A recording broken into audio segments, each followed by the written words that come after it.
First aid downstairs in reception. If anybody faints from the heat, we've got some help down there. So that's the kind of domestics done. For those of you who don't know, I'm Tess Green. I'm one of the 4 Green councillors on the Bristol City Council. So we're a small group. We haven't got a huge amount of strength. We can't force the council to do anything.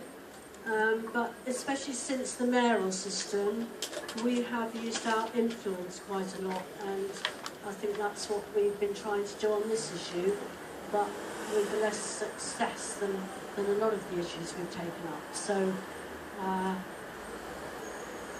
we'll come to that. But we've got 3 very good speakers that you must be looking forward to hearing from. On my left is Steve Shaw, who's the local works coordinator. And on Steve's left is Molly Scott-Cato, who's Green Party leader of Stroud Council and one of the European election candidates for South West Green Party. And on my right, a lot more of you probably know Joy Carey, who was the author of the Who Feeds Bristol report, which a lot of you may know about. Now, the idea for this meeting came about because the Green Group on the council planned to table a motion to the council supporting the local works campaign by asking the government to give local authorities the power to impose a levy on large retail, which could be used to support local independent shops. And Steve will probably go into this in much more detail in his presentation.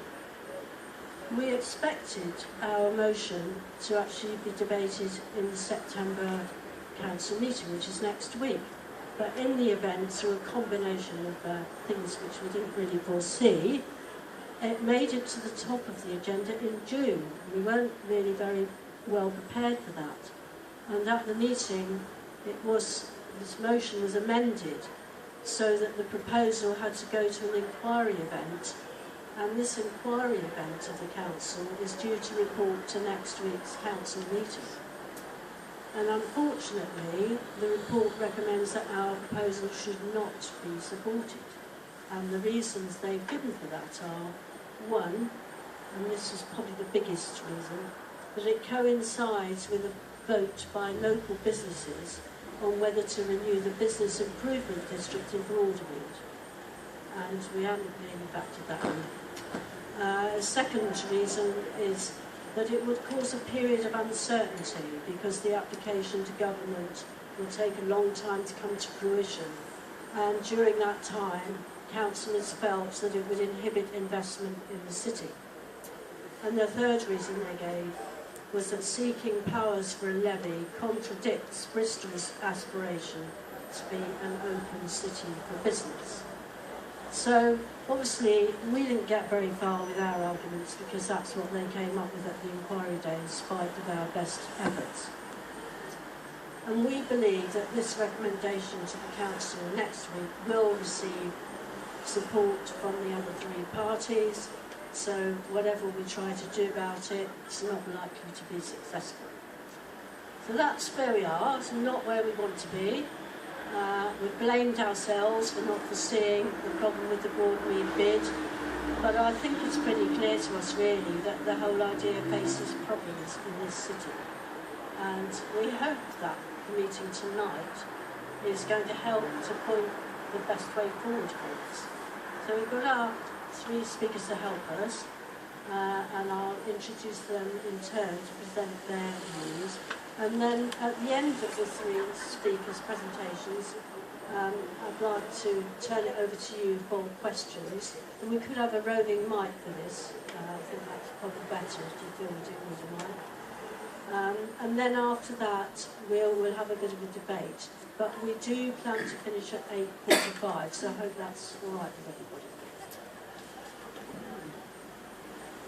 Okay, so to kick off, I'd like to introduce Steve Shaw. Now, Steve is a grassroots mobilisation specialist, and he spent 4 years as coordinator of the Local Works Coalition that successfully campaigned for the Sustainable Communities Bill to become law, as the Sustainable Communities Act in 2007. He now coordinates the Coalition's promotion of the Act across the country. So Steve has also worked on parliamentary campaigns, most recently for Friends of the Earth and the Stop Climate Chaos Coalition on the Climate Change Bill campaign. And that bill successfully passed its final House of Commons stage on the 28th of October 2008. Steve's also worked in Parliament as an all-party group coordinator. He grew up in Sydney in Australia and moved to England as a teenager and studied economics at Exeter University. So, I mean, really, we can claim him for the Southwest, I think. But he's worked in consultancy in the City of London before becoming involved in political campaigns. So that's just a little snippet of where Steve's coming from. And I'd like to hand over to Steve now. Thank you very much. And, stay Good. Hooray. Good. I'm glad people understand. It's much more interesting. Not this. No, it's never been. Hi everybody. Thank you very much for coming along, and thank you very much for organising this evening. And this is a very important campaign. I want to put a bit of clarity on what was already said there, and also I also disagree as well. I think the way forward is very simple, and I'm going to explain to you what I think that way forward is.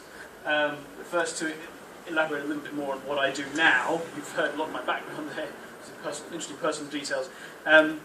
I run Local Works, this big coalition organisation. We campaign for the Sustainable Communities Act to become law. I'm not going to talk a lot about the Sustainable Communities Act tonight, that's not what tonight's about. I'll talk a little bit about it. But what we now do is we help cities, towns, councils, community groups use the Sustainable Communities Act. And the big campaign we're running now is all about this supermarket levy. And that's what tonight's all about. That's what I'm going to focus on tonight. We have already had some other successful campaigns through the Sustainable Communities Act. So what I'm trying to say is, I know what I'm doing. I think we can have success here as well.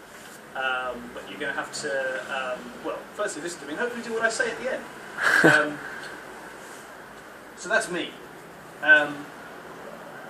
So campaigns should always, I think, start off with talking about the problem. The problem is big supermarkets. This is not about saying supermarkets need to be eradicated and expecting that that's possible, but they certainly have a very significant detrimental impact on the communities within which they operate. We have drafted a proposal, as you heard, that we have asked Bristol City to submit to the government. And that proposal, part of it, has a huge amount of evidence of this detrimental impact that large supermarkets and the big supermarket chains have on the communities in which they serve. They're bad for the environment, they're bad for employment, they're bad for local economic activity. Now, I could get the document, which I have here, and I could read through it and list all the evidence, and you won't remember. So I don't think that's a good idea. But what I want to do is give you a sort of a flavour. So I'm just going to give you a few sort of highlight points, things that I think are the real key things.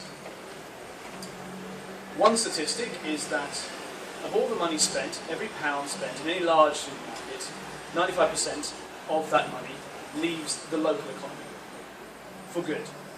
And it ends up in distant bank accounts, offshore accounts, executive pay, whatever. That's perhaps the strongest single fact and piece of evidence that we have for this campaign to say that we have a significant problem, in my view. The largest supermarkets are too big. The Competition Commission stated that a market share above 8% is too big and will begin to have detrimental impacts with regards to market structure. So at the moment we have Tesco at 13.1%, Asda at 17.8%, Sainsbury's at 16.9%, and Morrison's at 12.4% of market share. So the big four that completely dominate the market are clearly far too big, according to the experts.